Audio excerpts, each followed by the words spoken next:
sadly, this all-too-real fairy tale is one which each of us can likely identify. In school, at work, even in our homes, it sometimes seems that there are people whose sole purpose in life is to cause others suffering. We endure this suffering out of love, out of duty, out of obligation, or simply out of habit. And we pay a toll for our efforts, whether we realize it or not. Thankfully, few of us will ever know the hardship possible under the fist of a tyrant.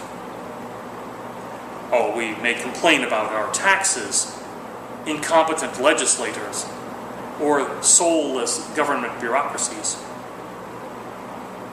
If you are non-white, a woman, a gay, or a member of other oppressed minorities in our country, you probably have experienced abridgments of your rights, or prejudice at the hands or from the lips of bigots with the ability to affect your life or livelihood.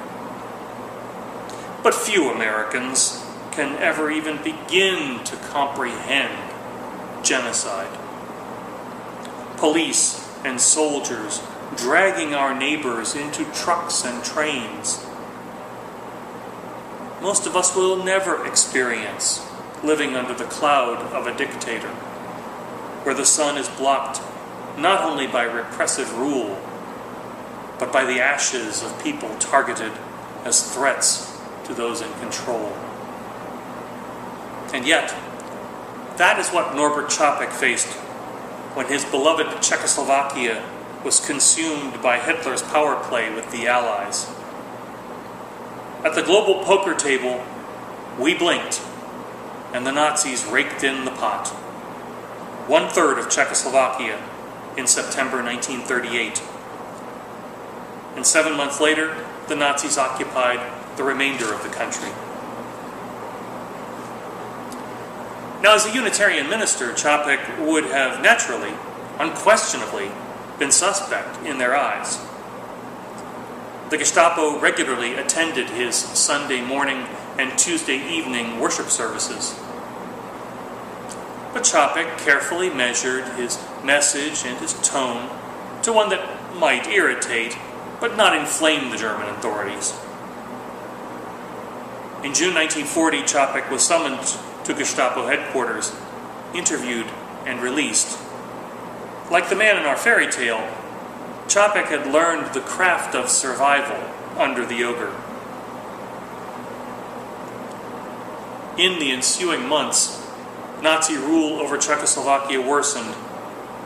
Jews were spirited away. Children in school were photographed and their racial characteristics measured. Capek maintained his ministry, and his church continued to grow. Then, on March 28, 1941, 5 men in plain clothes burst into his apartment.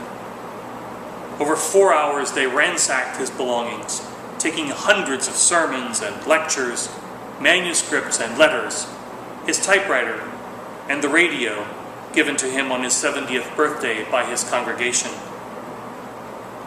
They arrested Capek and his daughter and led them away from the home that they would never see again.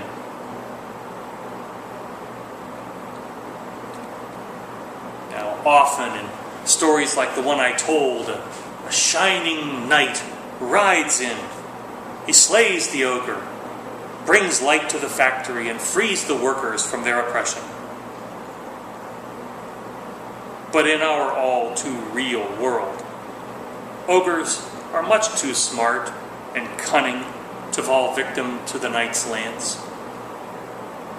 They usually convince the knight that fighting will entail a terrible cost, and that the outcome will be worse than simply allowing the status quo to continue. Even more often, the ogre persuades the knight that keeping his armor shiny requires lots of money, and that new weapons are constantly needed to maintain the knight's image and power. In time, the knight comes to rely on the ogre and ceases to hear the cries of the workers in the factory. The armor tarnishes and the clouds thicken. Other times in our stories of fantasy, a fairy godmother flits down, wand in hand, to grant us our fondest desires by taking us from the drudgery of the factory to the magnificent castle. With a simple wave of her hand, she promises immediate gratification.